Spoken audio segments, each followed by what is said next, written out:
धर्म चक्रवर्ती देवादिदेव परमात्मा महावीर स्वामी परम पुण्य के उदय से परमात्मा के शासन के अंदर में हम सभी को जन्म प्राप्त हो चुका है और ज्ञानी भगवान वर्तमान भव में हमें मिले इस जन्म को चार रूप से दुर्लभ बताते हैं।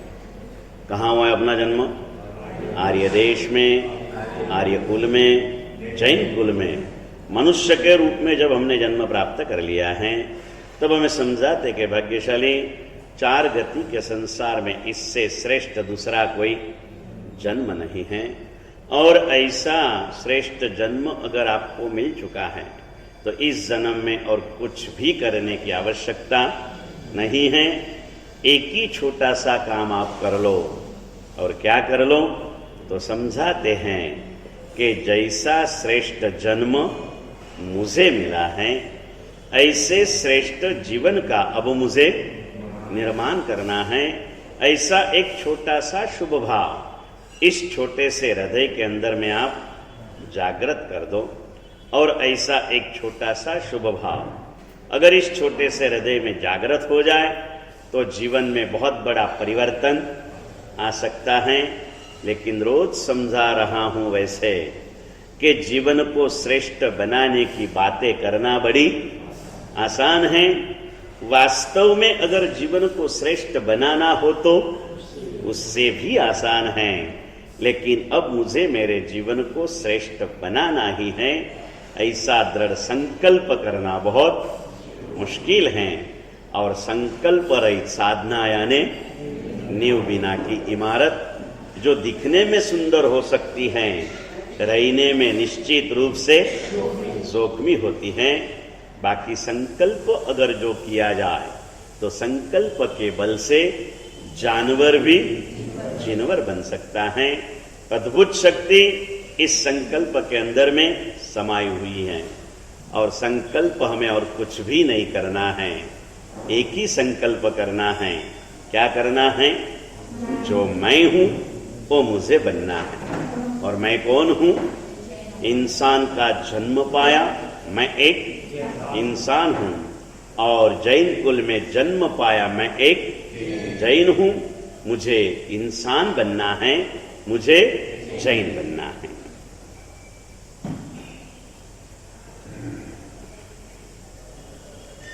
बोलने में जितना आसान लगता है ना वास्तविकता इससे कई गुनी कठिन होती है। इंसान का जन्म प्राप्त करके इंसान बनना बड़ा कठिन काम है। इंसान का जन्म पाने के लिए पूर्व भव की साधना का पुण्य लगता है।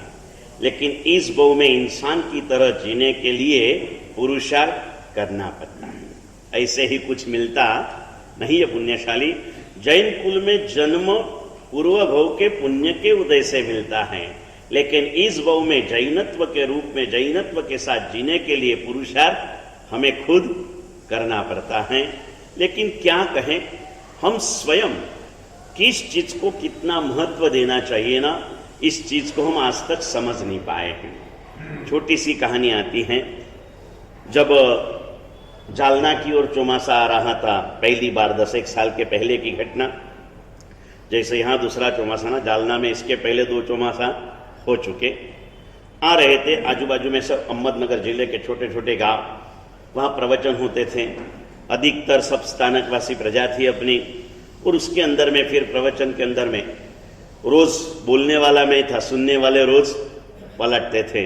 या तो बोलने वाला भी मैं हो, सुनने वाले भी आप ओके हो। यानी रोज वो की वो बात सुन के थोड़े कान भी क्या हो जाते हैं, पक जाते ना। मूलचंद जी आज पहली बार इतना खुला बोले, समझ गए ना। बाल पक गए तो कुछ नहीं लगता, लेकिन कान पक जाते इनके, समझ गए ना भाई हैं? ये पक जाते। लेकिन वहां एक ही बात के ऊपर मैं हर गांव में बात करते आया। एक छोटी सी घटना, एक अपना भरवार जिसे हम कहते हैं ना, इसे क्या कहते हैं हिंदी में? चरवाहा। हाँ, भरवार अपने जल्दी खबर पड़े ना, भरवार चरवाहा जो बोलते हैं। एक शब्द तो ध्यान में रहना चाहिए। कभी कभार छत्तीसगढ़ के बाजू गया तो फिर चरवाहा बोलना पड़ेगा, समझ गए ना। वो चरवाहा, चरवाहा का लड़का। और क्या बताओ, आपके बेटे को आपकी 1.5 करोड़ की गाड़ी चलाना सीखने के लिए 18 साल की उम्र होनी चाहिए। बराबर, उसके पहले नहीं। लेकिन चरवाह के बेटे को गाय चराने के लिए कितनी उम्र चाहिए भाई? उसका लाइसेंस वगैरह कुछ नहीं लेना पड़ता ना, बस चरवाह के घर में जन्म पाया ना, उसको गाय चराने का लाइसेंस मिल जाता है। छोटा था तब पिता पापा के साथ कभी जाता कभी नहीं जाता, चलते रहता। जब 12-1 साल का हुआ, अब पापा ने देखा अभी इसको अकेले जाने में कोई तकलीफ नहीं, पापा ने दूसरा काम चालू किया और खुद के साथ गांव के भी थोड़े ऐसे घेटे बकरे को लेके चराने के लिए रोज चले जाता। और घेटे बकरे की एक कई विशेषता, मैंने आपको बीच में घेटे के 3 गुण बताए थे, याद है? पिछले साल की बातें हैं, 2 साल पहले की। क्या बताए थे बताओ? हाँ, गिरने वाले को देख के गिर जाता एक ही अवगुण है, लेकिन चढ़ने वाले को देख के, हम लोग बिहारों में जाते हैं ना, यवतमाल का पहाड़ आता ना, अगर एक बकरा ऊपर चढ़ा ना तो पीछे बाकी के चढ़ने लग जाते। नंबर 2, अगर गिड्डे में गिर गए हो और उसका मालिक आके एक आवाज देना तो निकलने की एक कदम पर तैयारी। वो नहीं बोलता कि मैं बेटे की शादी करके आता हूँ, बेटे की शादी करके आता हूँ, थोड़ा सा जरा धंधे का एडजस्टमेंट है, ये कुछ नहीं बोलता, अपने आप है। બધા સંસારના ખાડામાં પડ્યા છો ને મુકેશભાઈ, ઉગારવા માટે આ ભરવાડ આવ્યો છે, પણ આપણી પાસે 17 બહાના। પેલું ઘેટું બિલકુલ જેવો એને કાઢવા વાળો મળે ને તો ખાડામાંથી નીકળવાની તૈયારી છે। ગુણ નંબર 1, ચરવા વાળાને જોઈને ચડી જાય છે, કાઢવા વાળો નીકળે તો ખાડામાંથી નીકળી જાય છે। અને રસ્તો ભટકી ગયો હોય ને હસમુખભાઈ, તો એનો માલિક એની ખાલી એની ભાષામાં જેના કોડ વર્ડ હોય ને એ બોલે ને એટલે 1 મિનિટમાં પાછો રસ્તે आविशु आपड़े ये बताया था मैंने आपको। ऐसे ही जाता था और जाने के बाद में, जंगल में जाने के बाद में उसके पीछे घूमना नहीं पड़ता, चाहे घेटे बकरे हो चाहे गाय हो, उसका जो गोवाल चरवा रहता ना वो उन्हें छोड़ देता और वो अपने आप दिन भर जहां जाना वहां घूम देते और बराबर समय होते ही जहां अपना मालिक बैठा है ना वहां आके रुक जाते। न उन्हें बुलाने के लिए जाना पड़ता, न समय कभी आगे पीछे होता है। 7 बजे का सूर्यास्त होगा तो 6:55 को हाजिर रहेंगे, 6 बजे का सूर्यास्त होगा तो 5:55 को हाजिर रहेंगे। अभी कभी उनको कहना पड़ता नहीं कि तू समय के ऊपर आ जा, आप कब आओगे 9-14 को।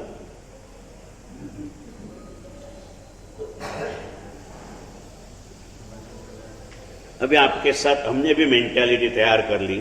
आव्या 9:15 मूलचंद जी के महाराज जी व्याख्यान, मैंने बोला कोई आना तो चाहिए ना, लेकिन आ गए सब। मैं कहूँ कमाल करा, सब आ गए।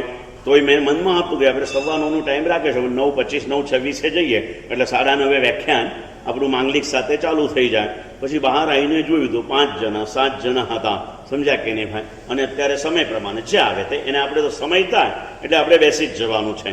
કોઈ બી ગાડી હોય ને એનો સમય થાય એટલે પેસેન્જર ઓછા વધતા હોય તો उपरी जाए, बराबर है।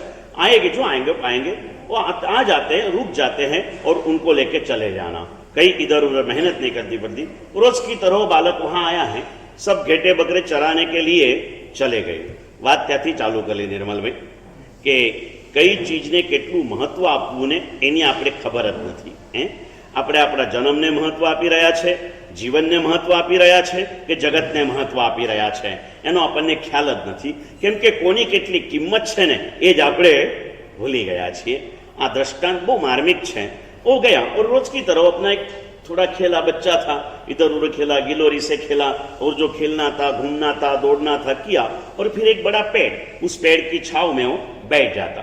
बैठने के बाद में आराम से खाना जो ले जाते, क्या क्या गठरी में क्या रहता, चपाती और सब्जी, 2 चीज लेके गया होता, वो खा लेता, आराम करता। रोज की तरह आज भी गया। आज अचानक उसको घूमते घूमते एक चमकदार पत्थर नजर में आया। चमकदार पत्थर नजर में आया, बहुत प्यारा लगा उसको। बालक को चमक का ख्याल रहता है। चमकदार पत्थर हाथ में आया, देख लिया, पहली बार ऐसा चमकदार पत्थर देखा, लिया, मजा आ गया, नीचे बैठ गया, उसके ऊपर हाथ घुमाया, बड़ा स्मूथ था, देखने में चमक था, स्पर्श के अंदर में बड़ा मुलायम था। दिन भर उससे ही खेलते रहा, नीचे पटकते रहा, ऊपर फेंकते रहा, हाथ में लेते रहा, खेलते रहा। उसको एक अच्छा खिलौना मिल गया। शाम हो गई, सब घेटे बकरे आ गए। अब निकलने का टाइम हुआ ना।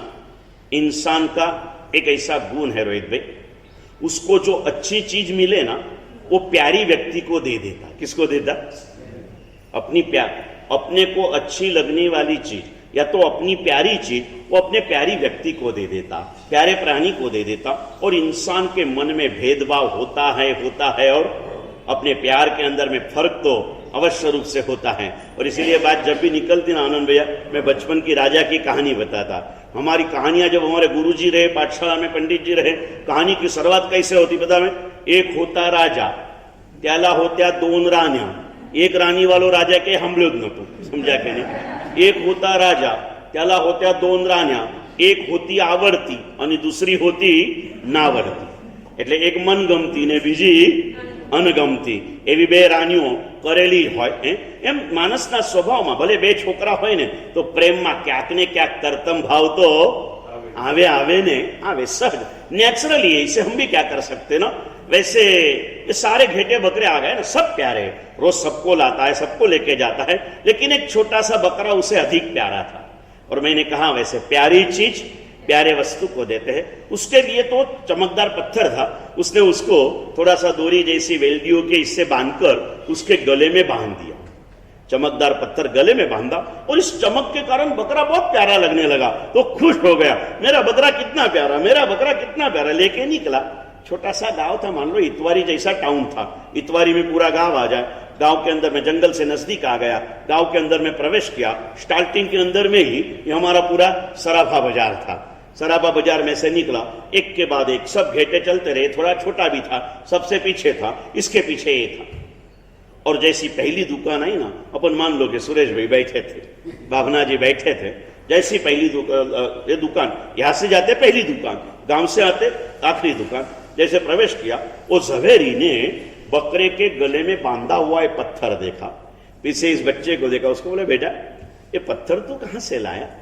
तो बोले अंकल जी ये मुझे, आज की भाषा बोलता हूं, अंकल जी ये मुझे आज जंगल में गया था ना, घूमते घूमते मिल गया। तो बोले बेटा मुझे दे देना। नहीं, बोले बहुत प्यारा लगता है, बहुत चमकदार है, बहुत मुलायम है, मैं आपको दूंगा। इसको लगा वो कहा होता ना, पैसा फेंको तमाशा देखो। इसने कहा एक काम कर, मैं तुझे एक सोना मोहर भेंट दे देता। नहीं, बोले मुझे नहीं चाहिए, मुझे पत्थर बहुत अच्छा लगता है, पहली बार तो मिला है। इसको लगा एक कम पड़ती होंगी, तो इसने बोला चल एक काम कर, मैं तुझे 10 सोना मोहर दे देता। अभी बच्चे को पैसे का इतना कोई मूल्य नहीं खबर मालूम पड़ता। उसने बोला नहीं मुझे देना ही नहीं ना। उसने बहुत आग्रह, बेटा दे देना, तू तो रोज जाता है, तुझे कहीं ना कहीं मिलेगा, वापिस मिलेगा, आज तो दे दे। फिर इसको लगा ये सेठ जान नहीं छोड़ेंगे, हाथ पकड़ के रखा था। उसने बोला देखो सेठ जी मुझे देना तो नहीं, पहली बार मिला है, बहुत प्यारा लगता है, मुझे देना नहीं, लेकिन आप चाहते हो तो 100 सोना मोहर दे। तो सेठ जी ने लगा जा जा जा, पागल बोले, ये तो तू बालक है इसलिए 10 बोला मैंने, 100 कोई देता क्या? जा जा पत्थर के 100 सोना मोहर देगा। तो मन में सोचा मुझे कहा देना है। वो अपनी लकड़ी कंधे पे रख के चल के चला गया। इसने सेठ ने सोचा था आज नहीं माना कुछ नहीं, कल वापिस आएगा, नहीं माना तो 100 सोना मोहर दे के ले लूंगा। लेकिन दूसरे दिन जब सब घेटे रिटर्न हुए, आखिर में वो पत्थर वाला बकरा नहीं दिखा। तो सेठ ने उस बालक को बुलाया, बोले कल पत्थर वाला जो बकरा था वो कहाँ गया? बोले ये रहा। तो बोले उसके गले का पत्थर कहाँ गया? कल था वो। बोले क्या बताऊं सेठ जी आपको, वो जो वहां की जो पहली दुकान है ना, वहां के सेठ जी ने भी मुझे बुलाया और फिर उसने भी मुझे पूछा, मुझे जल्दबाजी थी, मुझे देना नहीं था, मैंने जो आपको बोला 100 सोना मोहर, मैंने उनको बोला 100 सोना मोहर दे दो। वो सेठ ने मुझे बड़े प्यार से कहा बेटा इस पत्थर की कीमत तो अमूल्य होती है, फिर भी एक काम कर, 100 नहीं, अगर तू चाहता है, तुझे कोई काम नहीं आएगा, मेरे काम आएगा, मैं तुझे 1000 सोना मोहर दे देता हूं, तू इसे मुझे दे देना। तो बोले मैंने उनको दे दिया। अरे बोले पागल है पागल, वो तो चिंतामणि रत्न था, लाख सोना मोहर में भी नहीं मिलता, तूने 1000 में बेच दिया। तो वो भरवार का बेटा 11-12 साल का क्या बोलता प्रतीक पता है? बोले सेठ जी मैं तो पागल हुआ नहीं, मालूम नहीं आप पागलों के सरदार हो। बोले कैसे बेटा? तो बोले देखो मैंने तो 1000 सोना मोहर में पत्थर बेचा, आपने 100 के खातिर चिंतामणि आपने खोया, क्योंकि मेरी नजर में तो वो क्या था। निश्चित रूप से बोलो अभी आपको मिला हुआ मनुष्य का जन्म 100 सोना मोहर में बेचने जैसा है कि 1000 देके भी लाख के मूल्य का ध्यान रखने जैसा है। आपको मिला हुआ जैन कुल का जन्म ये 100 सोना मोहर के लिए बेचने जैसा है या 1000 देके भी लाख मूल्य है इस ध्यान रखने जैसा है? कैसा है धनसुख बहन, आप क्या मानते हो इस जन्म को? किस लिए मिला आपको ये जन्म? किस लिए मिला? घनी बार कहेવાનું मन थाय रोहितभाई કે રત્નાકર 25 ની એક પંક્તિ આવે. રત્નાકર 25 ની પંક્તિ નહીં, એક કહેવત છે, ગુજરાતી કહેવત. મુકેશભાઈ તમને ખબર હશે કે ખોદ્યો ડુંગર અને કાઢ્યો ઉંદર.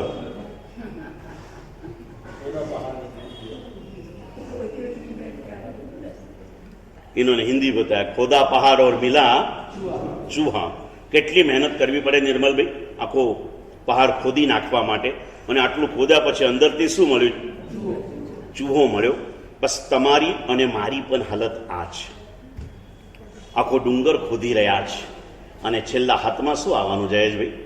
એક ઉંદરથી વધારે કંઈ ના આવ્યું. હું સાધુ બની ગયો. મેં સાંભળ્યું હતું સાધુ બને એટલે મોક્ષ મળી જાય, એટલે મને પણ એમ લાગ્યું. મારી નિશ્રામાં થોડો મોટો થયો.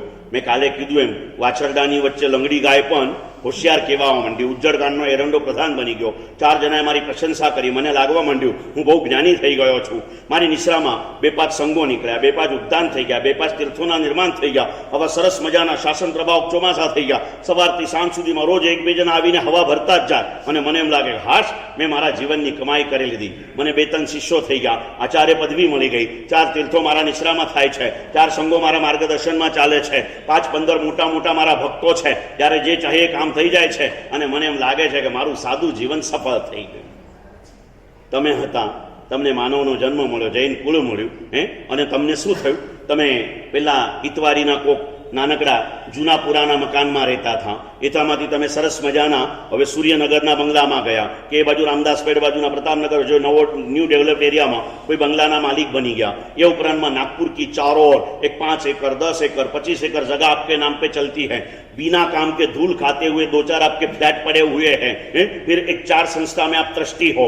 आपने 2-4 छरीपालित संघ निकाले, लोग आपने संघवी के एरिया है और में हवा भरी रही है. અને તમને એમ લાગે કોઈ પૂછે ને એટલે આવીને કે મારા સાહેબ આપની કૃપા છે, અહીંયા બી ટ્રસ્ટી છું, ભદ્રાવતીમાં બી સાહેબ કમિટીમાં જ છું, અને સાહેબ અંતરિક્ષજીમાં પણ બોલાયેલા, પણ થોડી અનુકૂળતા એટલી ના ગઈ. પણ સાહેબ ફોન આવે આપણને, કંઈ કામ હોય ને તો આપણને પૂછે સાહેબ. લોકોમાં આપણી ઇજ્જત છે સાહેબ, અને સમાજમાં પણ 4 વાત આપણને પૂછ્યા વગર કોઈ કરતું નથી. અને સાહેબ આપની દયાથી અત્યારે વધારે તો નહીં, આપણી કંઈ અદાની જવું તો નથી, પણ સાહેબ છે 50-100 કરોડ રૂપિયાની આપણી પાસે અમાનત પડેલી છે, અને એનાથી તું ખુશ છે. તમે ને અમે 2 જણા કેટલો મોટો ડુંગર ખોદી આર્ય દેશ, આર્યકુલ, જૈન કુલમાં મનુષ્ય જન્મ સુધી પહોંચ્યા. શા માટે આવ્યા હતા? બંને એક જ લક્ષ્ય લઈને આવ્યા હતા. મારે જાવું છે મોક્ષની અંદરમાં, શાશ્વત સુખોને મારે મેળવવા છે. અને એટલા માટે નર ભવ ચિંતામણી રત્ન સમાન બતાવ્યો, અને કાચ કટકા में भर्या. कांच कटके के रूप के अंदर में भरे. इतनी सारी मेहनत करके हम 2-4 शिष्य, 2-4 पदवियां, 2-4 संघ, 2-4 तीर्थ, 2-4 संघ, 2-4 उद्यान, इसके अंदर में हम लोग फंस गए हैं. जाते जाते आप लोग थोड़ा से आंसू बहाएंगे, कहेंगे गुरुदेव आप આવ્યા, થઈ ગયું. આ કૃતજ્ઞ ભાવ પાળવાનો છે, પણ તમારા એક અનુમોદનામાં મારે ડૂબવાનું નથી, અને આટલું મેં કરી લીધું એમાં તમારે ઉપર ઉડવાનું નથી. આ મારાથી થઈ શક્યું, હું આ કરી શક્યો, મેં કર્યું નહીં, મારા દ્વારા પ્રભુએ કરાવ્યું છે. इस भावधाराओं में चलते रहो, बाकी कुछ भी नहीं. जो आज हो सकता है इसे कल पर डालने की कोशिश मत करो. चिंतामणि रत्न आपके हाथ में आया है, इसे खोना चाहे लाखों करोड़ों आप कमा लो. चिंतामणि रत्न के सामने दुनिया के फोर्ब्स की यादी में आने वाले पहले 100 अरबोपतियों को रख दो. फिरोज जुकरबर्ग हो और कोई हो, ऐसे 100 बड़े लोग जो जिनकी यादी बाहर पड़ती है, उनकी सारी संपत्ति इकट्ठी करके रख दो. एक बाजू में चिंतामणि रत्न रख दो. किसकी कीमत बढ़ेगी भाई?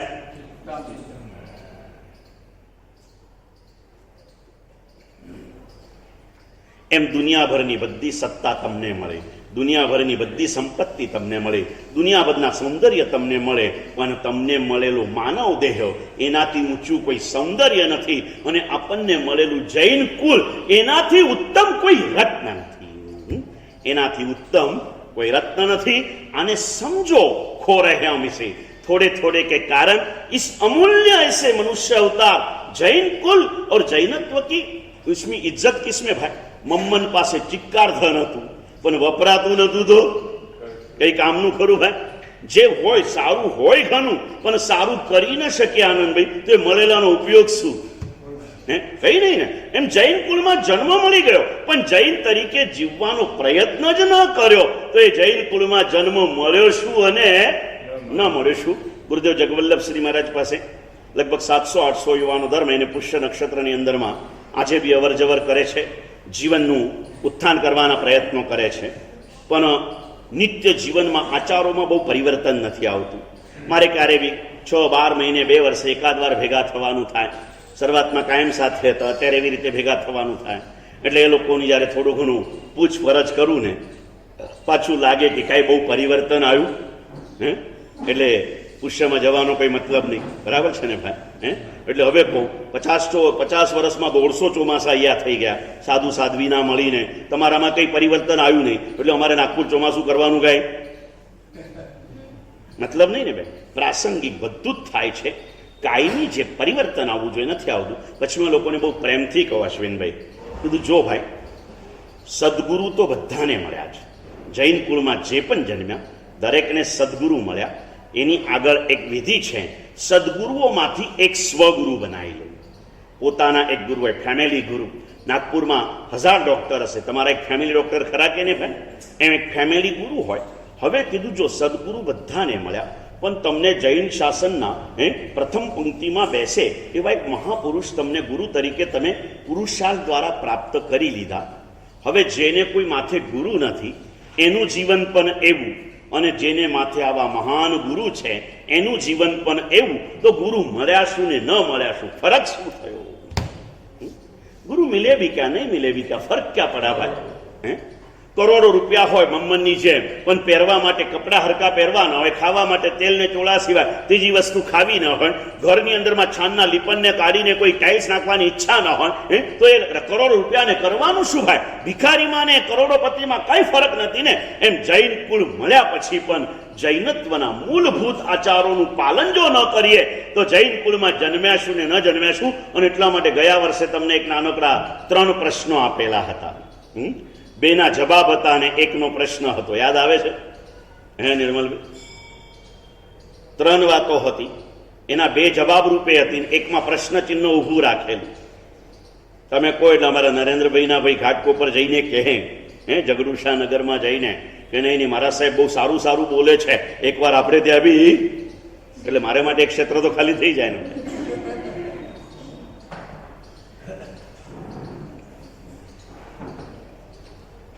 3 प्रश्न, चलो हिंट आपको ने पासी निर्मल भाई। पहली बात मैंने कही थी, ज्ञानियों का वचन है तनसुख भाई कि अनादिकाल में भटकती हुई आत्मा ने अधिक से अधिक भाव तिर्यंज गति के किए, अधिक से अधिक समय तिर्यंज गति में बिताया, मतलब जानवर की गति में बिताया।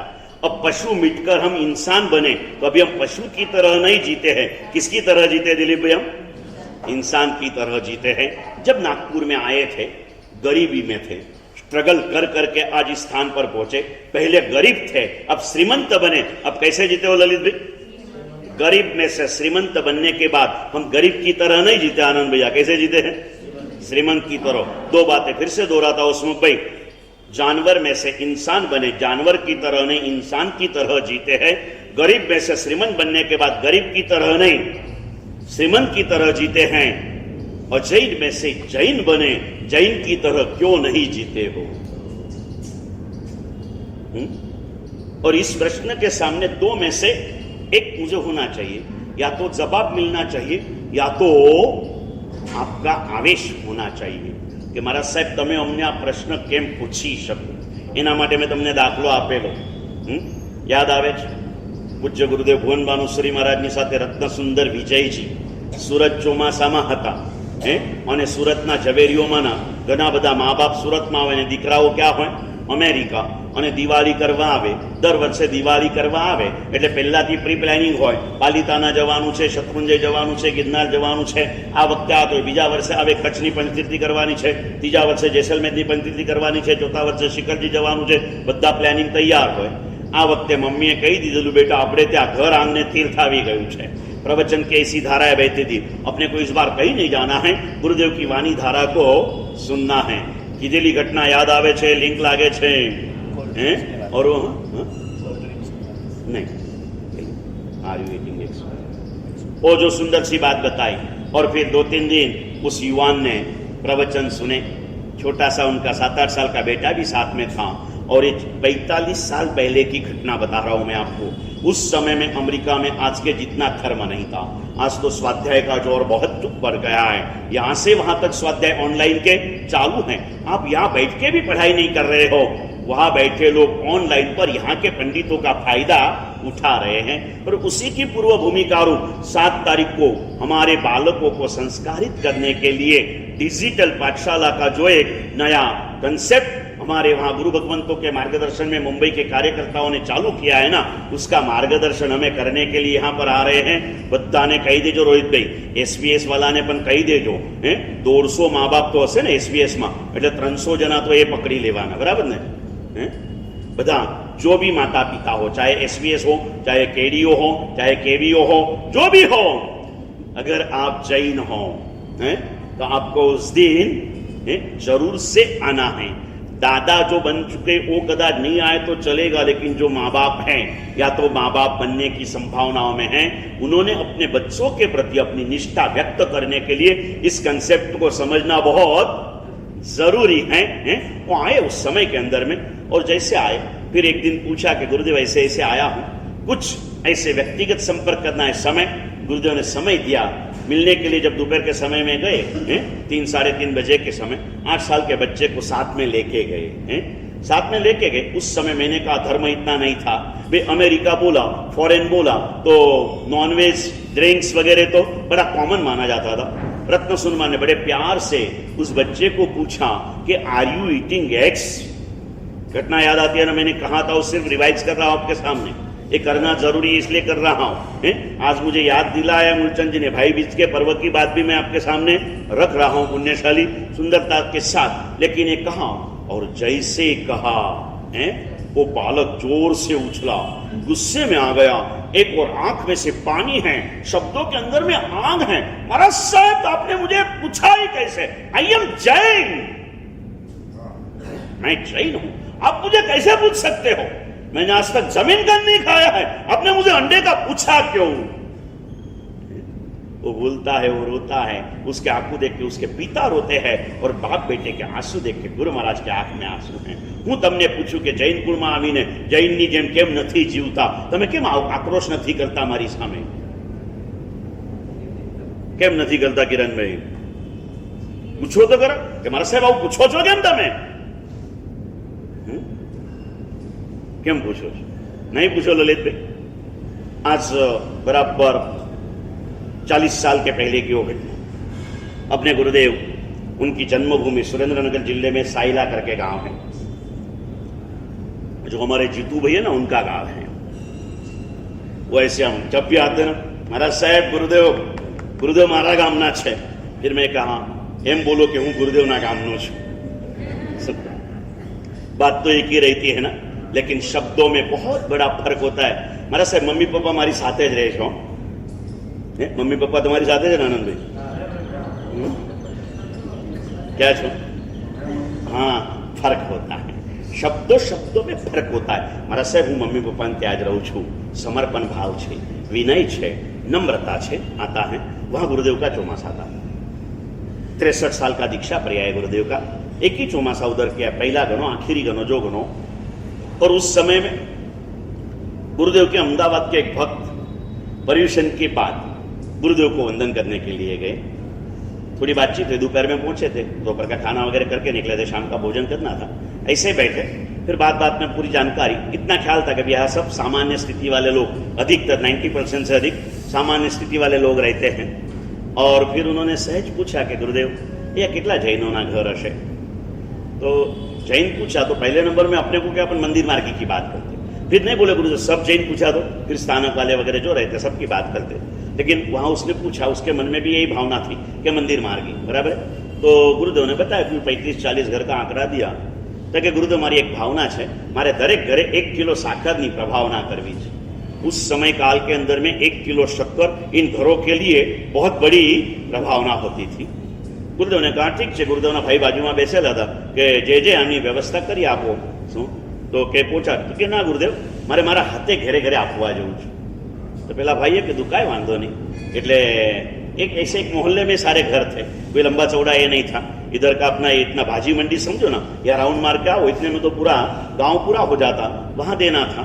फिर वो सब पैकेट तैयार करके भैया बोले चालो कि हमना नहीं कि अत्यारे गुरुदेव सत्संग करी लो, पछी गुरुदेव के जापमा ने प्रतिक्रमण में बेसे ने ए टाइमे आपणे जई आवीशुं। गुरुदेव का सूर्यास्त के बाद में जाप प्रतिक्रमण का समय था, गुरुदेव वहां गए, ये अपने भाई को लेकर के सारे गांव में जाकर के 1 घंटा सवा घंटे में वापिस आए, आकर के बैठे।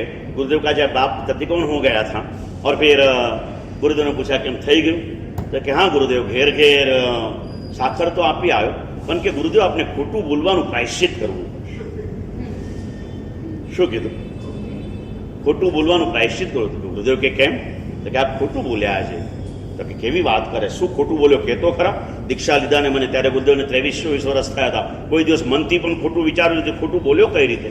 ए के गुरुदेव जो आप आज खोटू बोल्या छो नक्की वात छे। तो कि शू थयुं के तो खरा भाई? तो कि मैं आपने शू पूछेलुं कि जैनोना घर केटला छे?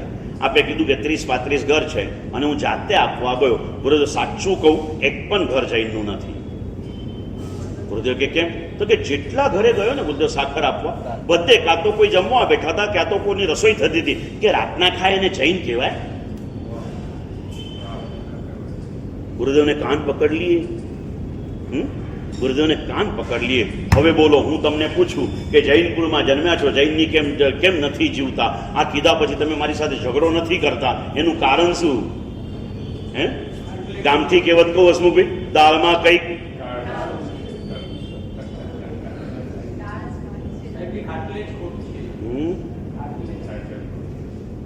जो खोट छे एवुं जे स्वीकारे ने जयेशभाई, तो ए खोटने दूर करवानो प्रयत्न करे, पण मने खोटनो स्वीकार ज नथी। आम कोईने पूछे ने खाटलाना पाया केटला? तो के 4। पछी एना घरे 3 पायावाळो खाटलो के देखाय ने એટલે શું કે આ તો તીપાઈ કહેવાય, ચોપાઈ ની। અને શું કહેવાય? સ્વીકારે નહીં। સમજ્યા કે ને ભાઈ? સ્વીકારે નહીં, જે હોય એને એ રીતે એક્સેપ્ટ, દરેક ચીજના અનેકાંતવાદના એંગલો છે। પુણ્યશાળી મારે એ કહેવું છે, વાય નોટ? તકલીફ શું જ? Why not? આપણે કેમ ન કરીએ? ऐसी मंगलकारी बातें, जीवन कल्याणकारी बातें हमारे प्रभु महावीर ने 2580 साल के पूर्व कही थी। 2550 साल के पहले उन्होंने आखिरी 48 घंटे तक करुणा की धारा बहाकर प्रभु चले गए। प्रभु के निर्वाण की बात पहले गौतम को समाचार मिले, अभी तक नंदीवर्धन को नहीं मिले हैं, क्योंकि प्रभु अपापापुरी में हैं। नंदीवर्धन कहाँ बैठे हैं? कहां बैठे? क्षत्रिय कुंड में हैं, बराबर है। वहां तक समाचार अभी पहुंचे नहीं है, और ये कोई मोबाइल का जमाना नहीं था ना कि हाँ बैठे बैठे 1 मिनट में वहां समाचार पहुंचा जाए। लेकिन समाचार पहुंचने के बाद में नंदीवर्धन ऑनलाइन होना चाहिए, नहीं रहे तो भी नेट बंद करके पहुंचे तो चाहे जितने अच्छे समाचार हो, नहीं पहुंचते ना भाई। मेरे अच्छे समाचार आपके पास पहुंचते के ललित भाई? नेट बंद है कि चालू है? नहीं पहुंचते तो मतलब क्या? नेट बंद है ना भाई, हैं कि अच्छे समाचार पहुंच रहे? प्रतीक भैया आप पहुंच रहे हैं ना? पहुंच रहे तो मालूम है आपको, ज्ञान पंचमी सम्यक ज्ञान का संवत्सरी महापर्व है। इस दिन उपवास करना चतुर्विध संघ के हर सभ्य के लिए कंपलसरी है। बोलने वाला नहीं कर रहा है, फिर भी आपको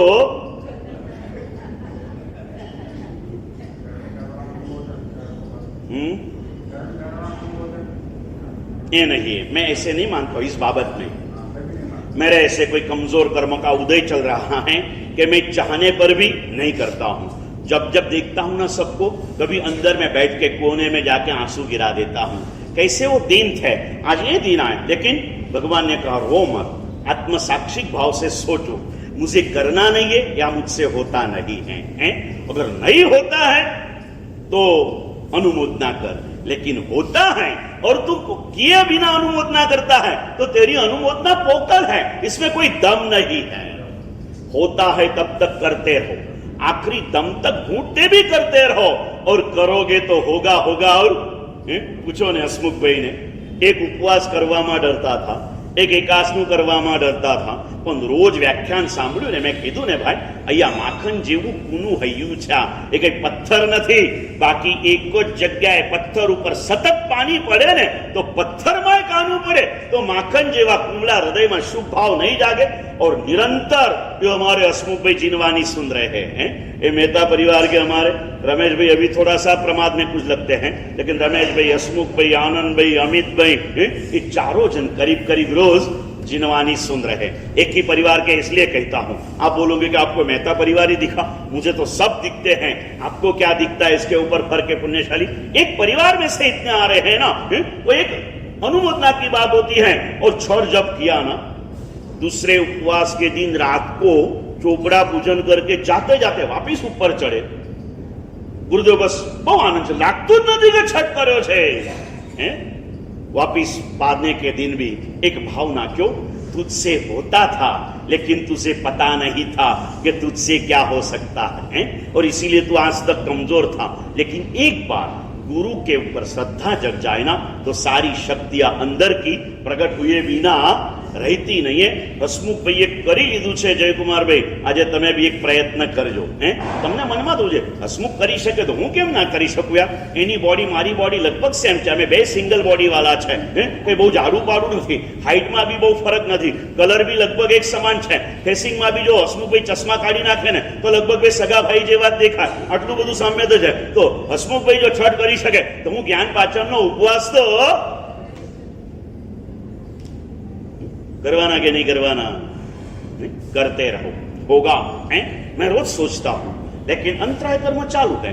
जब भी सोचता हूं, छठ के दिन भी सोचा था कि मैं देख लूं, कम से कम व्याख्यान तक तो ये नहीं करूं। मैंने किसी को नहीं बताया था, आज आपको बताओ। संघ माँ बाप है ना, संघ के पास क्या छुपाना और क्या घमंड करना। माँ बाप के सामने घमंड भी किस चीज का, और माँ बाप के सामने कपट भी किस चीज का। माँ बाप के सामने कपट भी मत करो, माँ बाप के सामने घमंड भी मत करो। माँ बाप था तो तू आया, माँ बाप नहीं होते तो इस दुनिया में तेरी क्या हस्ती होती भाई, कुछ नहीं होती, ये समझ लेना है। मैंने सोचा था मन से करूं, लेकिन जब भी सोचता हूं ना, सुबह 7, 7:30 बजे ऐसा लगने लगा कि कुछ तो भी गड़बड़ चालू हो रही है, कुछ खाए बिना नहीं चलेगा, फिर मंगाना पड़ता, खाना पड़ता, लेकिन करना है।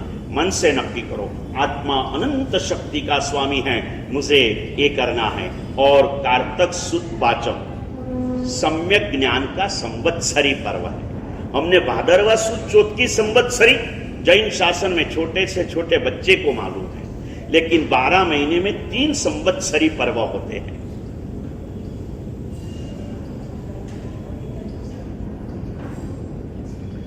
जिन शासन की आराधना के 3 मूल पाए हैं, सम्यक दर्शन, सम्यक ज्ञान और सम्यक चारित्र, यहां से ये पाया होता है।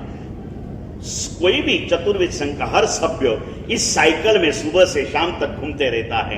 सुबह दर्शन करता है, सम्यक दर्शन की आराधना, अब यहां पर आके बैठे हो सम्यक ज्ञान की आराधना, सामायिक लेके बैठे हो तो सम्यक चारित्र की आराधना, चारित्र के एक प्रकार के अंदर में जाओ तो आप श्रुत सामायिक कर रहे हो, वो भी चारित्र की आराधना, शाम को आके प्रतिक्रमण करोगे तो वो भी चारित्र की आराधना, साइकिल के अंदर में घूमते रहते हैं। लेकिन तीनों के लिए जैसे माँ माता पिता की भक्ति, खानदान सुपुत जो होता है ना, वो 360 दिन 24 घंटों करने के लिए तैयार रहता है।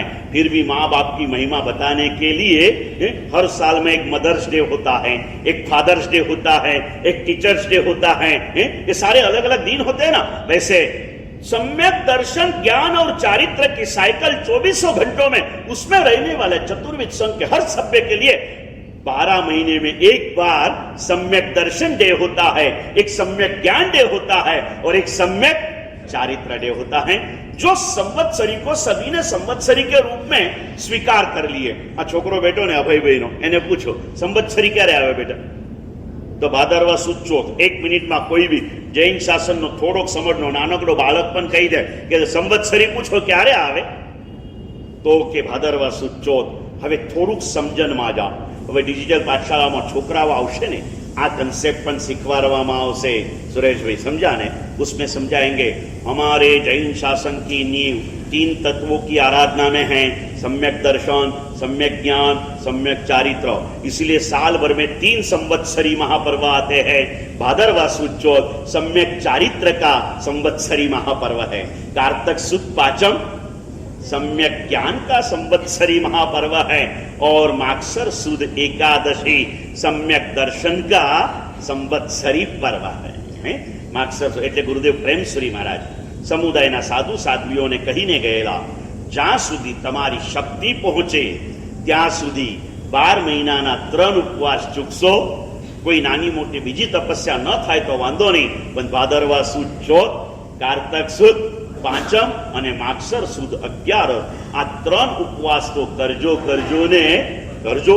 मिक्सर सुद 11 के दिन, इस काल के अंदर कोई इतना दिन है, एक ही दिन में सबसे अधिक कल्याणक अगर 30 दिन हुए हैं तो मागसर सुद 11। 90 भगवान के 150 कल्याणक है। 90 भगवान के, उसमें 3 24 आ गई, भूतकाल, वर्तमान काल और भविष्य काल, तीनों 24, और ये यहाँ के और ऐरावत क्षेत्र के दोनों मिलके ये 24 गिनी जाती है। जम्बूद्वीप के 5, जम्बूद्वीप का भरत क्षेत्र और ऐरावत क्षेत्र, भूतकाल, वर्तमान काल और भविष्य काल, ऐसे मिला के कुल 90 भगवान के मिलके 150 कल्याण होते, इसलिए उसे सम्यक दर्शन की संवत्सरी कहते। वो बातें तो आगे करेंगे। वर्षों के दिन हमारे यहाँ सम्यक ज्ञान का संवत्सरी महापर्व है। इस दिन मुकेश भाई के साथ औषध के लिए भी निर्मल भी आने का भाव रखना है, समझ गए ना? करना क्यों नहीं? आप जावत जीव का संयम नहीं ले सकते हो तो ऐसे महापर्व के दिन का, एक दिन का भी चारित्र उत्तम भी आप ले सकते हो। और अभी अभी मेरे ख्याल में आ गया, चाहे जितना कितना भी काम के समय का हो, लेकिन उत्तम भाई 4 दिन नहीं भी रहे, बंबई कारण से गए तो भी दुकान में कोई तकलीफ पड़ती है? जाके आए ना भाई, कि नहीं जाके आए? जाके आए ना। नासिक चौमासा किया था ललित भाई, और वहां पर एक युवान था, रोज प्रवचन में बराबर स्टार्टिंग में आना और पूरा होने के बाद में जरा अखंडित रूप से चला।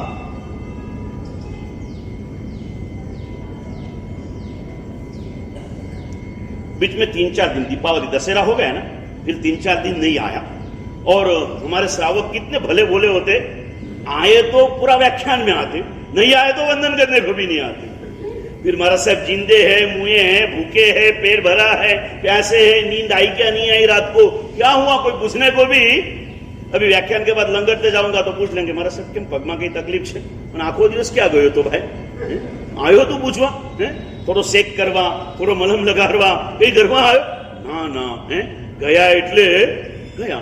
आएंगे तो व्याख्यान में नहीं तो वंदन में भी नहीं। 3 दाड़ा થઈ ગયા निर्मल भी वंदन में भी नहीं, व्याख्यान में भी नहीं। चौथा दिवसे योग संयोग, હવે એનો દાડો ઉઠવાનો હશે, એ દેરાસરમાં હતો, હું દેરાસરમાં મળી ગયો, એટલે હાથ જોડ્યા। મેં કીધું કેમ ભાગશાળી? કે સાહેબ અત્યારે એવી ફૂલ સિઝન ચાલે છે ને કે 1 મિનિટ ટાઈમ નથી મળતો સાહેબ, બસ જો આપે જો પૂજાના કપડાં પણ નથી, પૂજા બી નથી થતી સાહેબ, દર્શન કરીશ, દુકાને અત્યારે જઈશ ને સાહેબ, રાતના 10 વાગે તો ઘરે આવીશ, તારા કરતા તો ઘાંચીનો બળદ હારો, 8 કલાકમાં તો થાકીને બાજુ હોય, 12 ને 15 કલાક ધંધા કરવાના, ધંધા તને શીખવાડ્યા कोई डोबानी છે? समझो कि नहीं भाई, तेरे नसीब में जो होता है ना 6 घंटे में मिलता है, उसके ज्यादा मेहनत तू जो करता है ना, तेरे नसीब को तू कुचल रहा है, ये समझ के चल रहे। मैं नहीं कहता हूं, मेरे महावीर कहते हैं तेनम भगवया एवं अखायम। ये किसने कहा रविंद्र भाई? भगवान महावीर स्वामी ने कहा। फिर नहीं मिले और बोले मारा साहब 1 मिनिट टाइम नहीं, मैं तो हूँ व्याख्यान छोड़ू, और मारा साहब तमारू व्याख्यान तो मैंने बहु गमे, हूँ तो तमारो फैन छू। मैंने ऊपर नजर किया, फैन दिख रहा था, घूम रहा था। फैन का मतलब जो घूमते रहे उसको क्या बोलते भाई? जो कभी स्थिर नहीं रहता। यानी कोई आगे मुझे कह दे मैं फैन हूं तो समझना कि चक्कर चक्कर घूम रहा है। हो गया, कुछ नहीं बोला, ज्यादा मंदिर था नहीं, सी बोल के गया था, ज्यादा नहीं पूजा, चले गया। उसके बाद में बराबर दीपावली के आखिरी 5 दिन आए और 5वें दिन में वो नहीं देखा, मांगलिक में भी नहीं दिखा, और भाई बीज के दिन आए। मैंने बोला भाई क्या था? देखा है बिल्कुल देरासરમાં ના દેખાય।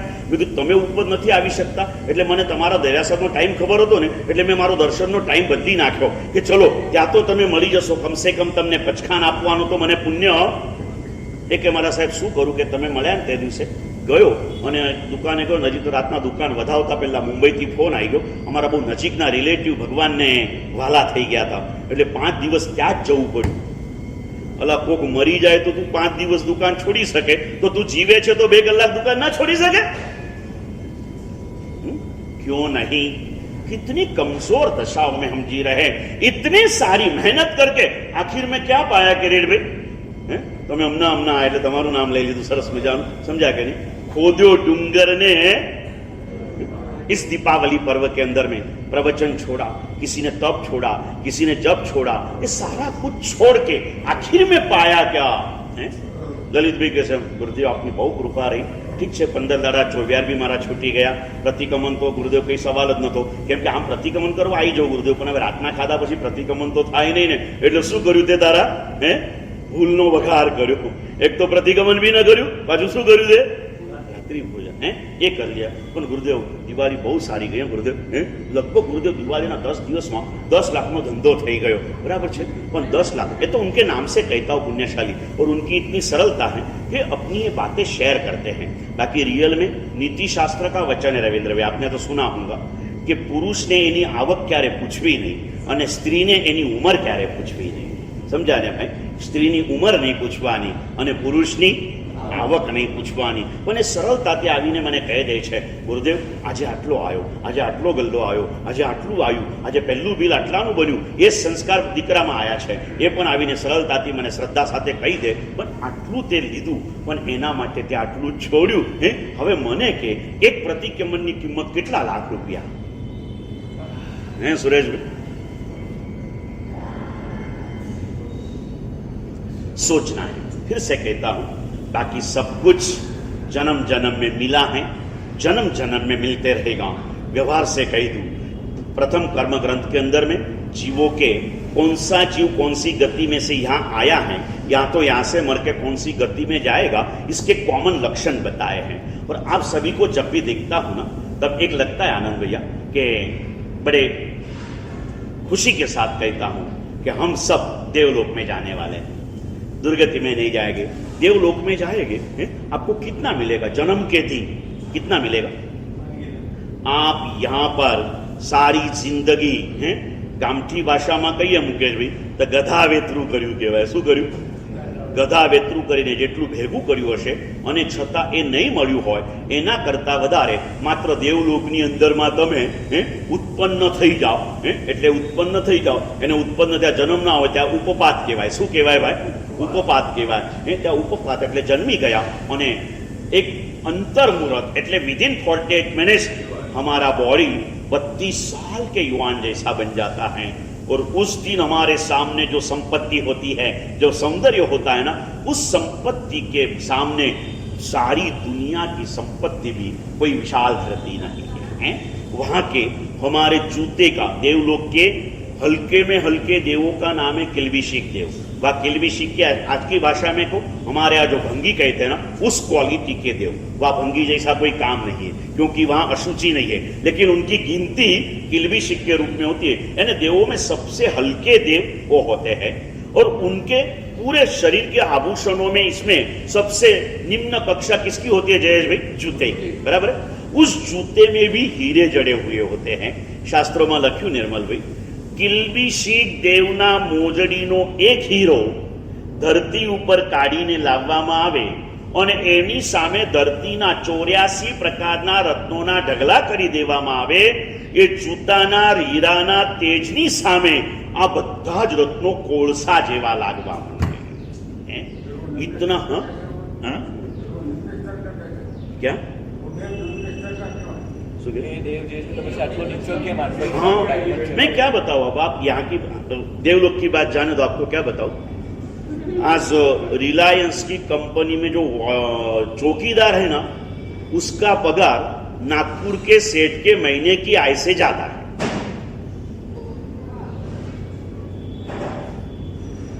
समझिए?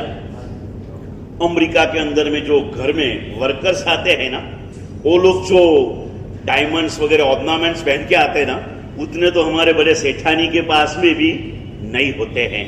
जैसे जैसे स्थान पलटता है हर चीज की कीमतें पलटती रहती है। मुझे एक कहना है, व्यवहार में बैठे हो, व्यवहार निभाओ, लेकिन इसको भूलकर मत निभाओ। आपको मैं पूछूं कि यहाँ के अंदर में नलियां ब्लॉक हो चुकी हो और आप मुख के ऊपर मेकअप करने के लिए रुकोगे?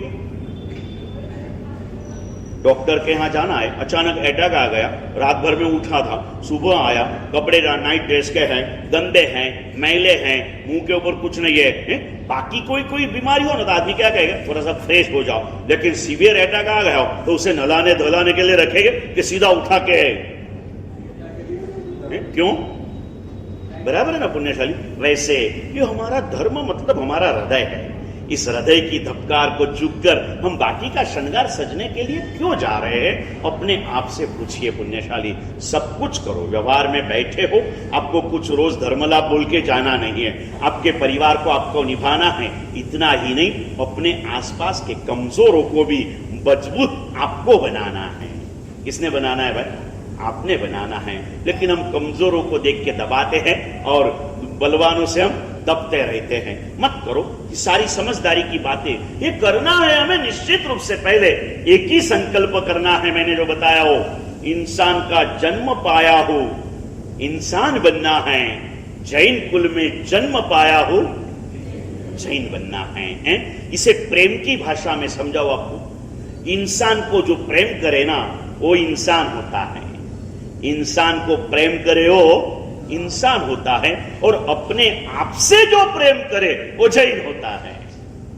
તમે કોને પ્રેમ કરો છો?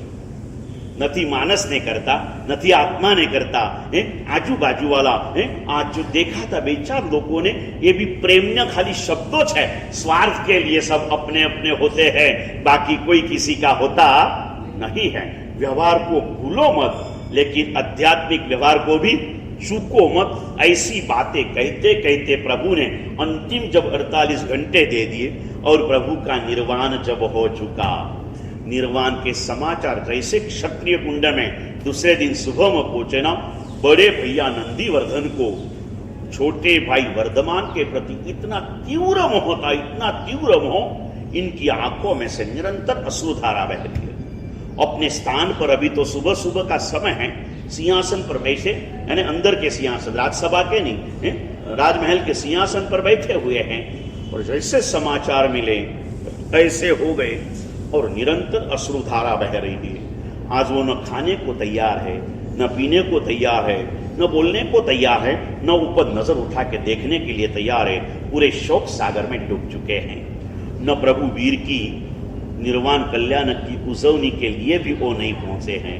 देवों ने सारा काम निपटा लिया है और नंदीवर्धन शोक मग्न, और राजा दुखी तो प्रजा भी, क्योंकि राजा ने प्रजा को अपने बालक की तरह संभाला हुआ था ना, इसीलिए पूरी प्रजा दुखी है। राजा ने नहीं खाया, राजा ने नहीं पिया, राजा देख नहीं रहे। सारे क्षत्रिय कुंड के अंदर में 16 प्रहर दिए देशना में पूज्य महाबोधि सूर्य महाराज ने कोई पूर्व के महापुरुषों के ग्रंथों का अर्थ लिखा है कि उस दिन क्षत्रिय कुंड स्मशान कुंड की तरह दिख रहा था। सारे इतने भरे भरे शहर के अंदर में गली, हमारे छोटे महाराज के पूरे पप्पा मम्मी दोनों भाई पूरी फैमिली यहाँ पर पधारी थी। मैं दिन भर थे, फिर शाम को थोड़ा सा CNG वगैरह भरना था, चले गए। आए बोले गुरुदेव साव सुमसाम कैसे था? और सुमसाम के लिए कौन सा शब्द वापरते धनसुख भाई? गुरुदेव एकदम स्मशान जो लागे।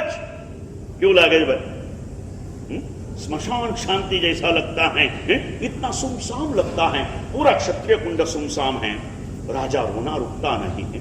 ये समाचार राजा की छोटी बहन सुदर्शना को प्राप्त हुई। उसकी भी शादी हुई है। वहां से थोड़े से दूर के एक गांव के अंदर में, शहर का नगरी का नाम नहीं लिखा है इसमें, वहां पर उसको मिले। उसने मन ही मन सोचा ये कैसे चलेगा, आखिर ये राजा दुखी तो प्रजा दुखी।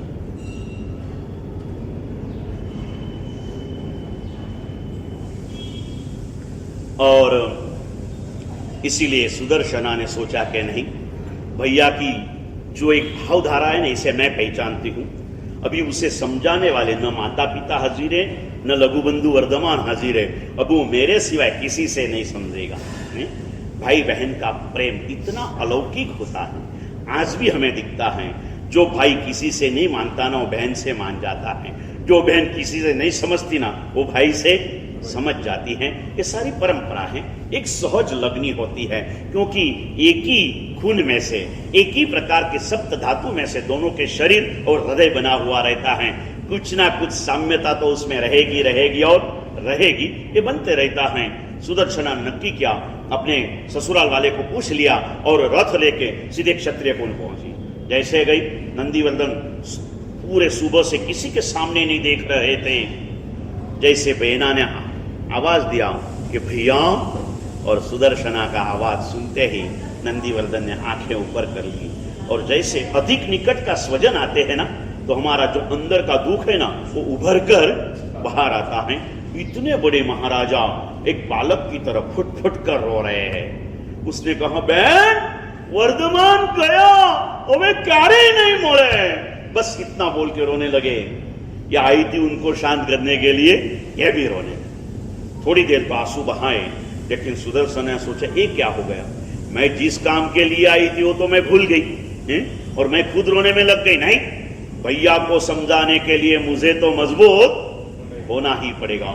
अपने आप के आंसू पूछ ले और फिर कहा कि भाई, તમે કીધી એ વાત સાચી છે, પણ વર્ધમાન એવી જગ્યાએ ગયા છે કે હવે ત્યાંથી ક્યારેય પાછું આવાયું નથી।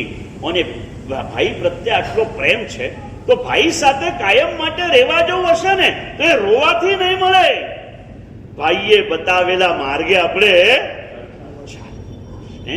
भाईए बतावेला मार्गे अपने चालवू पड़शे, समझाया। और फिर आखरी वाक्य कहा कि जो भाई, हवे तमारा भाई तो गया, पाछा आववाना नथी, पण आ बेन प्रत्ये जो तमने प्रेम होय, आ बेन प्रत्ये जो तमने प्रेम होय, तो तमारे तमारा उपवासनु पालनु आ बेनना हाथे करवू ज पड़शे। अने ए पण अहींया नहीं, तमारे मारा घरे आवीने करवू पड़शे। और एक इमोशनल हो गया है। हूँ कहूँ ने कि निर्मल भाई, तमे मारा साचा भगत हो ने, तो तमारे चले तो दीक्षा न लेवी होय तो कांई नहीं, पण लंगड़ाता लंगड़ाता लंगड़ाता तमारे मारा आवता चोमासा सुधी साथे तो રહેવું જ પડશે। એટલે બોલું મેં કીધું, જો તમે ખરેખર તમે મને મારા માનતા હો, એટલે ઇમોશનલ થઈ જાય। શું થઈ જાય? અને પછી કોણ મારા ને કોણ પરાયા, બધા છૂટા, પેલું કે દૂધ કા દૂધ और અને પછી નિર્મલભાઈ ના આવે અને કિરણભાઈ બી ના આવે। પછી કિરણભાઈને કોઈ પૂછે, તું તો આટલો નજીક ગયો તો કેમ ના ગયો? શું કરીએ, આપણે આટલા નજીક ગયા, પણ સાહેબે આપણને નજીક ના માન્યા જ નહીં। નિર્મલભાઈને કીધું, પણ મને કીધું જ નહીં સાથે આવ। બાકી મને કીધું હોત ને તો હું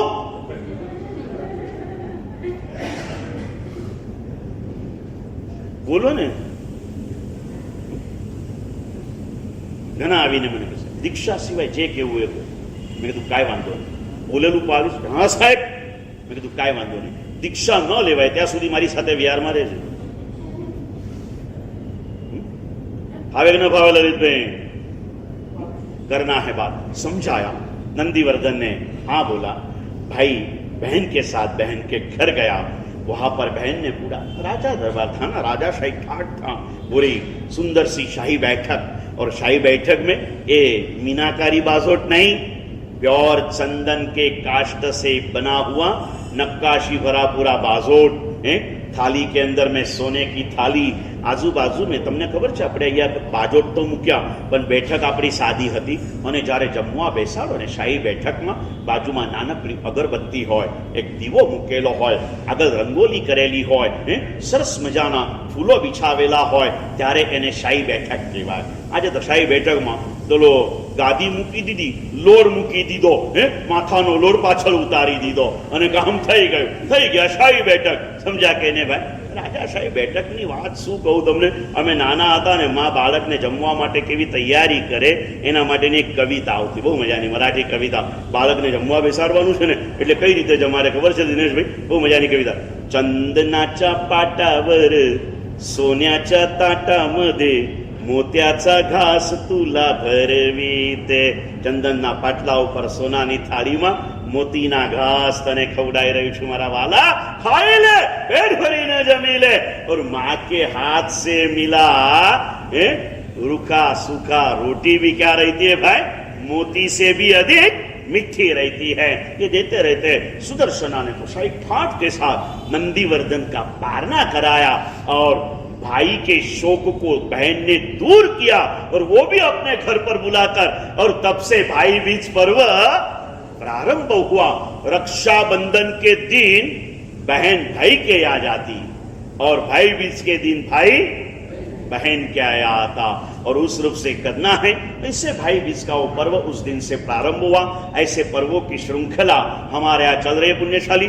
कल एक गुरु पर्व हमारे यहाँ आ रहा है। जैसे गौतम स्वामी का केवल ज्ञान बताया ना, हमारे यहाँ गौतम जैसे कहे गए महाराष्ट्र के श्री पूज्य आचार्य भगवंत यशोदेव श्रीश्वर जी महाराजा प्रेम सूरी महाराज तो उनको तीर्थंकर की आत्मा के रूप में संबोधन करते थे। क्या यशोदेव सूरी એટલે છે ને तीर्थंकरનો आत्मा છે। कल मैंने एक हिंट दी थी, दीक्षा के दिन पूज्य वल्लभ सूरी ने कहा था आज कलिकाल के शालीभद्र की दीक्षा हो रही है, वो उनके धन वैभव की सूचक थी।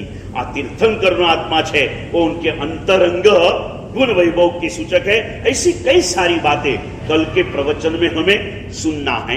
करीब करीब 55 साल का संयम पर्याय इस महापुरुष ने लिया।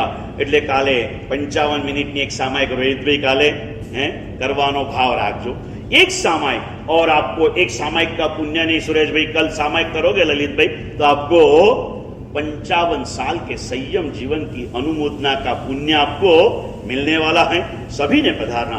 आज जो ना आए उनको भी कहना है। તમારું પોતાનું पर्सनल फंक्शन हो तो કેટલા જણાને फोन करो, मामा बुआ लाभ लीधो तो कितने जन को पर्सनल बोला था ना, सबको बोल देना कि कल अपने गुरुदेव का वार्षिक पर्व है, पुण्यतिथि है। तो अपन में पुण्यतिथि पुण्यशाली उनके जीवन की कोई मूलभूत बातें करेंगे, और इस जीवन उन्होंने कैसे वैराग्य पाया और कैसे दीक्षा लिया, ये सारी घटना को इसी ऊपर लगे हुए फिल्म के ऊपर आपको बताया जाएगा।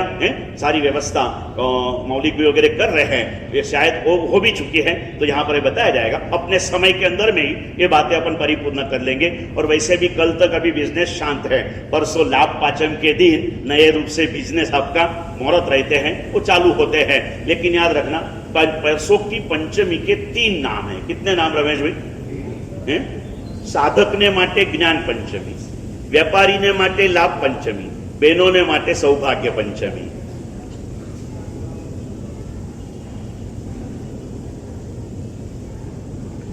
ये तीनों रूप से हैं।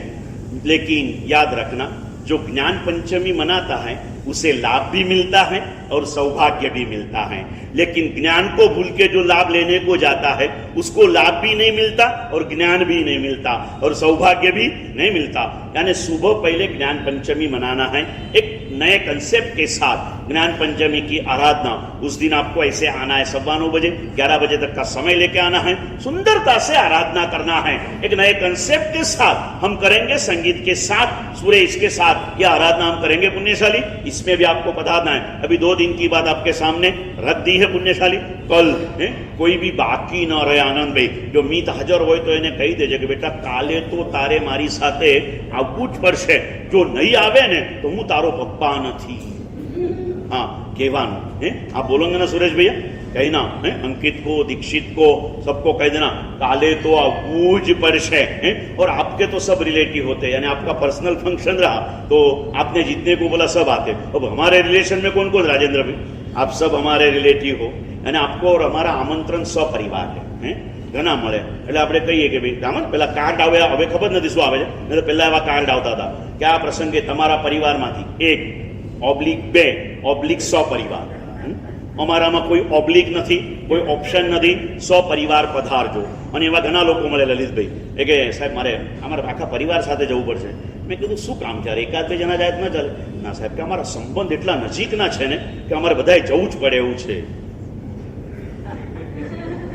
એટલે તમારા મારી સાથે સંબંધ કેટલા નજીકના છે એનો મને ખ્યાલ આવશે ને ભાઈ। એટલે आना है, कल भी आना है। परसों ज्ञान पंचमी का मन को थोड़ा मना लेना निर्मल भाई, आज तक किया न किया, परसों का औषध तो एक करना चाहिए। संवत्सरी महापर्व है, यानी मूलचंद जी ये भी भावना रखो, ये बहाने बाजे मत निकालो, मुझे ये प्रॉब्लम है, मुझे ये प्रॉब्लम है, मुझे वो प्रॉब्लम है। ये कुछ प्रॉब्लम नहीं, ये तो नेचुरल क्रियाएं हैं, ये होती रहेगी, इसमें कोई डरने का काम नहीं है। और औषध में अगर ये तकलीफ ज्यादा होती है तो अभी भगीरथ की रूम खाली पड़ी हुई है, वहां जाके बैठना और आपको उस क्रिया के लिए बाजू में ही 2 कदम के अंदर में सारी व्यवस्था संघ ने निर्दोषता के साथ खड़ी करके रखी है पुण्यशाली, लेकिन ये करने का भाव જરૂર છે રખના. કાલે સવારે વ્યાખ્યાન પછી હું બહુ ખુશ થઈ ગયેલો હસમુખભાઈ.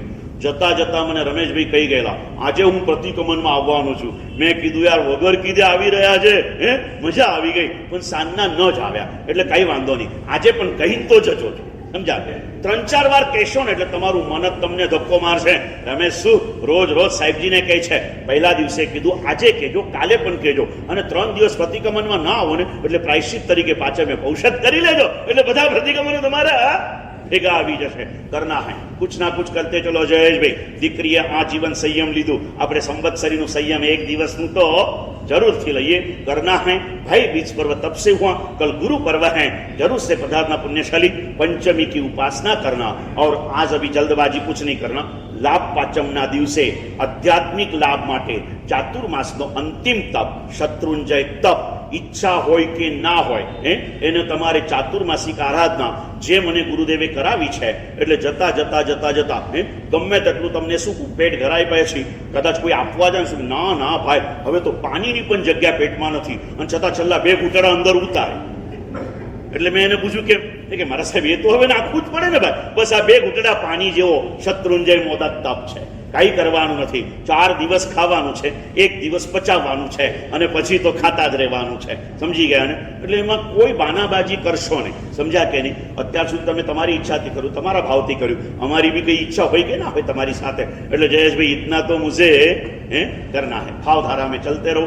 किया तो भी आप हमारे हो, नहीं किया तो भी आप हमारे हो. और एक गामમાં કીધું એ કહીને તમને કોઈ જવાબ આપે મને એ કે ગુરુદેવ એટલે જ અમે તમારાથી બિલકુલ ડરતા નથી, અમને ખબર છે અમે કંઈ કરીએ કે ન કરીએ તમે નારાજ થવાના નથી. મારી નારાજી તને શું કહું, મારા દિલના કેટલા ટુકડા ટુકડા ટુકડા થઈ જાય છે જ્યારે તું મને ના પાડીને નીકળી જાય ને ત્યારે મારા અંદરથી આવે છે દિલ કે ટુકડે हो जाता है. चलो करेंगे, करना है. पहले कल परसों को ध्यान में रखो, आगे का बहुत मत टेंशन रखो, बस आराधना करते रहे. चिंतामणि रत्न जैसा ये नरभव मिला है, धर्म की साधना के द्वारा इसे सफल करने का प्रयास कीजिए. थोड़ा धंधा स्लैक है तो प्रतिक्रमण में भी आने का भाव रखिए. अभी निर्मल भाई भी 2 दिन से नहीं आ रहे, कोई कारण घर पे करते हैं निश्चित रूप से, लेकिन हमारा थोड़ा स्टॉक एक्सचेंज थोड़ा सा कम हो जाता है ना, तो जरूर से पधारना. ઉપાશ્રયમાં પ્રતિક્રમણ કરો તો પ્રતિક્રમણની સાથે 1 આંબેલનું પુણ્ય મળે, એટલે એ પુણ્ય પણ આપણે છોડવા જેવું નથી અને થોડા થોડા कदम कदम आगे बढ़ते हम परमात्मा के नजीक पहुंच जाए. यही मंगल भावनाओं के साथ परमात्मा की बातें कहते हार्दिक भावों से क्षमा याचना. मंत्रम संसार